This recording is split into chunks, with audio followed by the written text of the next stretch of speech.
Hello student, success coaching classes में आपका स्वागत है। यदि आप चैनल में पहली बार आए हैं तो चैनल को सब्सक्राइब कर ले और बेल आइकन को ऑल में प्रेस कर ले ताकि आने वाले सभी वीडियो को नोटिफिकेशन टाइम पर मिल जाए। आज हम डिस्कस करने वाले हैं क्लास 9 का चैप्टर नंबर 1 साइंस का जो हमारे आसपास का पदार्थ है उसका सभी इंपॉर्टेंट पॉइंट को हम इस वीडियो में डिस्कस करने वाले हैं। तो चलिए, हम लोग वीडियो बहुत ही ज़्यादा इंपॉर्टेंट होने वाला है, इसलिए वीडियो में तो अंत तक बने रहें। तो चलिए, हम लोग सबसे पहले इसका इंपॉर्टेंट पॉइंट को हम लोग देखते हैं जी, क्या क्या हमारा इंपॉर्टेंट पॉइंट है इसमें।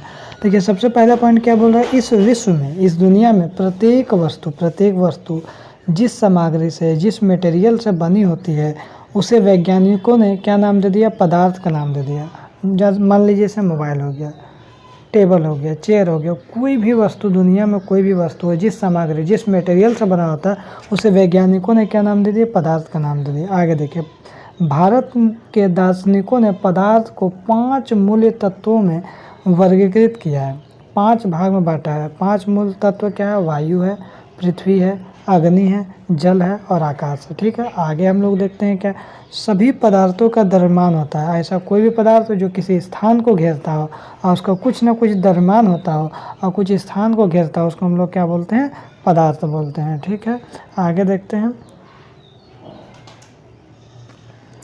आधुनिक वैज्ञानिकों ने पदार्थ को भौतिक गुणधर्म एवं रासायनिक प्रकृति के आधार पर 2 भाग में बांट दिया गया। जब आगे हम लोग देखते हैं, जो द्रव जो है, द्रव जो लिक्विड है सूक्ष्म कणों से मिलकर बनता है। द्रव किससे मिलकर बनता है, तो सूक्ष्म कणों से मिलकर बनता है। आगे यदि हम लोग देखते हैं नेक्स्ट पॉइंट, हमारे आसपास द्रव जो है, लिक्विड हम लोग 3 अवस्थाओं में देखने के लिए विद्यमान होता है। पहला ठोस, द्रव और गैस। क्या बोल रहा है, हमारे आसपास द्रव 3 अवस्थाओं में विद्यमान होता है, ठोस, द्रव और गैस। ठोस के कणों में आकर्षण जो बल होता है वो सबसे अधिक होता है, ये पॉइंट को नोट कर लीजिएगा। ठोस के कणों में जो आकर्षण बल होता है वो सबसे अधिक होता है। गैस के कणों में जो क्या होता है, आकर्षण बल सबसे कम होता है। ठीक है, और द्रव के कणों में इन दोनों के बीच होता है। ठीक है, यहाँ तक आपको बिल्कुल समझ में आ गया होगा। आगे देखते हैं, ठोस के कणों के बीच रिक्त स्थान क्या होता है, रिक्त स्थान और गतिज ऊर्जा कम होता है। रिक्त स्थान और गतिज ऊर्जा कम होता है ठोस के कणों में, लेकिन गैस के कणों में क्या होता है, ये ज़्यादा होता है। रिक्त स्थान और गतिज ऊर्जा क्या होता है, ज़्यादा होता है, परंतु द्रवों के लिए मध्यवर्ती होते हैं, मतलब लिक्विड के लिए बीच में होता है। आगे देखते हैं, पदार्थ की अवस्थाएं अंतर परिवर्तित होती है। क्या होता है, अंतर परिवर्तित होती है। पदार्थ की अवस्थाओं में परिवर्तन किसके कारण होता है, ताप के द्वारा या दाब के द्वारा परिवर्तन, चेंजेस उसमें किया जाता है। आगे यदि हम लोग देखते हैं, क्वेश्चन का पॉइंट क्या बोल रहा है, ऊर्ध्वपातन जो प्रक्रम में ठोस पदार्थ द्रव में परिवर्तित हुए बिना क्या होता है, सीधे गैस की अवस्था में बदल जाता है। मतलब यहाँ पर अगर ठोस है तो ठोस क्या होगा, डायरेक्ट हमारा क्या, गैस में बदल जाएगा। मतलब यहाँ पर द्रव में ना बदल कर डायरेक्ट गैस में बदल जाता है, गैस अवस्था में सीधे ठोस हो जाता है, उसी को हम लोग ऊर्ध्वपातन, इसी अवस्था को हम लोग बोलते हैं। आगे देखिए, वाष्पीकरण क्या है, वाष्पीकरण एक सतह की परिघटना है। सतह के कण पर्याप्त ऊर्जा ग्रहण कर उनके बीच के परस्पर आकर्षण बलों को पार कर लेते हैं और द्रव को वाष्प अवस्था में परिवर्तित कर लेते हैं। आगे यदि हम लोग देखते हैं, वाष्पीकरण की जो गति होते हैं निम्नलिखित कारकों पर निर्भर करता है। पहले सतही क्षेत्रफल, उसका क्षेत्रफल क्या है, उसका जिसका वायुमंडल के प्रति परिताप क्या होता है, तापमान उसमें कितना है, आर्द्रता कितने हैं, वायु की गति कितना है, वाष्पीकरण को निर्भर करता है। आगे देखते हैं, वाष्पीकरण से ठंडक उत्पन्न होता है। वाष्पीकरण साइकिल में होता है क्या, तो ठंडक उत्पन्न होता है। वाष्पीकरण की गुप्त ऊष्मा कितना है, तो गुप्त ऊष्मा ताप की वह मात्रा है जो 1 kg द्रव को वायुमंडलीय दाब पर और द्रव के क्वथनांक पर गैस की अवस्था में परिवर्तित करने में प्रयोग होती है। आगे यदि देखते हैं, संगलन की गुप्त ऊष्मा ऊर्जा की वह मात्रा है जो 1 kg ठोस को वायुमंडलीय दाब पर ठोस को उसका संकलन बिंदु पर लाने के लिए प्रयोग होती है। आगे देखिए, कुछ यहाँ पर मात्रा दिया, कुछ राशियाँ, उनके मात्रा समझिए। राशि क्या है आपका, तापमान। तापमान का जो मात्रा क्या होता है, केल्विन होता है, और इसका प्रतीक क्या होता है आपका, के होता है।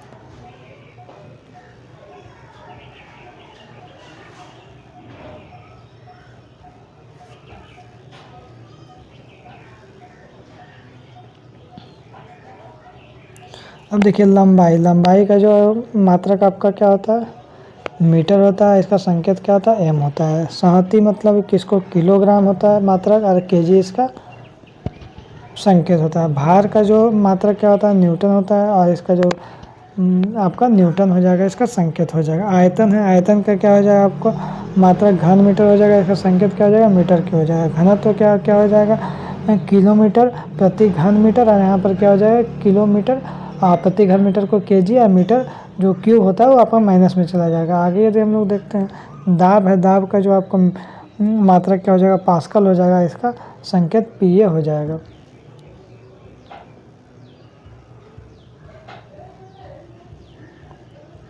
अब आइए हम लोग ऑब्जेक्टिव क्वेश्चन को हम लोग डिस्कस करने वाले हैं, ठीक है। चलिए हम लोग देखते हैं ऑब्जेक्टिव क्वेश्चन।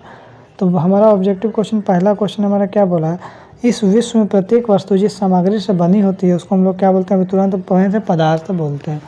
आगे हम लोग देखते हैं क्वेश्चन नंबर हमारा 2 क्या बोल रहा है, भारत के प्राचीन दार्शनिकों ने पदार्थ को 5 मूल तत्वों में वर्गीकृत किया है। तो किसमें किसमें किया है, अग्नि में भी किया है, आकाश में भी किया है, वायु में भी किया है, तो इनमें से सभी हो जाएगा। आगे देखते हैं क्वेश्चन नंबर 3 क्या बोल रहा है, पदार्थ बने होते हैं, पदार्थ किसका बने होते हैं, तो याद रखिए कणों से मिलकर बने होते हैं। पदार्थ किसका बना होता है, कणों से मिलकर बने होते हैं। आगे हम लोग देखते हैं क्वेश्चन नंबर हमारा 4, देखिए क्या है, पदार्थ के जो कण होते हैं, जो पदार्थ के जो कण होते हैं क्या होते हैं, एकदम बहुत छोटे छोटे होते हैं, एकदम सूक्ष्म होते हैं। आगे यदि हम लोग देखते हैं, पानी में चीनी जैसे पदार्थ घोलने पर, पानी में अगर चीनी जैसे पदार्थ घोलने पर पानी के तल में क्या परिवर्तन होता है, क्या वृद्धि होता है, घटता है, कोई परिवर्तन नहीं होता है, या पहले से दोगुना हो जाता है। तो याद रखिएगा जब आपको देखते होंगे कोई परिवर्तन नहीं होता। अगर आप पानी में चीनी मिलाते होंगे तो यहाँ पर पूरा अच्छा तरह से घोलते हैं तो इसमें कोई परिवर्तन होता है, ऐसा नहीं पानी बढ़ेगा या पानी घटेगा, नहीं। इसका मतलब जो पानी में क्या होता है, रिक्त स्थान होता है जिसमें क्या होता है, आपको पूरी तरह से चीनी आके घुल जाता है और पानी में भी कोई परिवर्तन नहीं होता। आगे यदि देखते हैं क्वेश्चन नंबर 6 क्या बोल रहा है, निम्नलिखित में से कौन पदार्थ नहीं है। तो कौन सा पदार्थ हमारा नहीं है, तो एशिया क्या हो जाएगा, हमारा पदार्थ नहीं है, बाकी जल गंध ये सब हमारा पदार्थ हो जाएगा। आगे देखते हैं 7 नंबर हमारा क्वेश्चन क्या बोल रहा है, पदार्थ के कणों में किस प्रकार की ऊर्जा होती है, पदार्थ के जो कण है उसमें किस प्रकार की ऊर्जा होती है, तो उसमें हम लोग देख लेते हैं गतिज ऊर्जा होता है। आगे देखिए, ताप बढ़ाने पर पदार्थ के कणों की गति में क्या परिवर्तन होता है, यदि ताप बढ़ाइएगा तो पदार्थ के कण जो है उसका गति में क्या परिवर्तन होगा, तो याद रखिएगा उसका गति तेज हो जाता है, क्या होगा, गति तेज हो जाएगा। आगे हम लोग देखते हैं क्वेश्चन नंबर 9 के बाद हम लोग देखते हैं, बोला पदार्थ के कणों को स्वतः मिलना, पदार्थ के कणों का अपने आप स्वतः मिलना क्या कहलाता है, तो याद रखिएगा विसरण कहलाता है। आगे यदि हम लोग देखते हैं क्वेश्चन नंबर 10 क्या बोल रहा है, बोल रहा पानी में नमक जैसे पदार्थ घोलने पर पानी के स्तर में कोई परिवर्तन नहीं होता है। अगर पानी में नमक घोलिएगा तो पानी के स्तर में कोई परिवर्तन नहीं, इससे पदार्थ के किस गुण को दर्शाया जा रहा है, इसमें क्या दिखाया जा रहा है, तो याद रखिएगा पदार्थ के जो कण के मध्य रिक्त स्थान होता है, इसी तरह से क्या होता है उसमें पूरा नमक घुल जाता है और आपको पता भी नहीं चलता और पूरी तरह से पानी में कोई चेंजेस भी नहीं होता। इसका मतलब कौन सा गुण है, पदार्थ के कण के बीच रिक्त स्थान होता है। आगे हम लोग देखते हैं क्वेश्चन नंबर 11 क्या बोला है, निम्न में से कौन सा पदार्थ है, निम्न में से कौन सा पदार्थ है, तो घड़ी हमारा क्या हो जाएगा, आपका पदार्थ हो जाएगा। विचार, घृणा, इसमें कोई पदार्थ नहीं है। आइए 12 देखते हैं, पदार्थ के पदार्थ बोल रहे हैं, ठोस के कणों के बीच आकर्षण बल कैसा होता है, अभी तुरंत ऊपर ही हम आपको बता दिए थे, ठोस के कणों के आकर्षण बल क्या होता है, अधिक होता है, गैस के कणों के आकर्षण बल कम होता है। और आगे देखिए, बाह्य बल लगाने पर ठोस की आकृति में क्या परिवर्तन होता है, बाहरी बल लगाने पर, तो भैया जी बोल रहा आकृति नहीं बदलती, अगर कोई ठोस चीज़ में कोई बल लगाइएगा तो उसका आकृति बदलेगा, बिल्कुल नहीं बदलेगा। आगे देखते हैं क्वेश्चन नंबर 14 क्या बोल रहा है, देखिए द्रवों का क्या होता है, तो याद रखिएगा जो द्रव होता है ना जी, उसका आकार क्या होता है, अनिश्चित होता है, उसका आकार बदलते जाएगा, बोतल में रखिएगा, मग में रखिएगा, सभी का आकार बदलते जाएगा।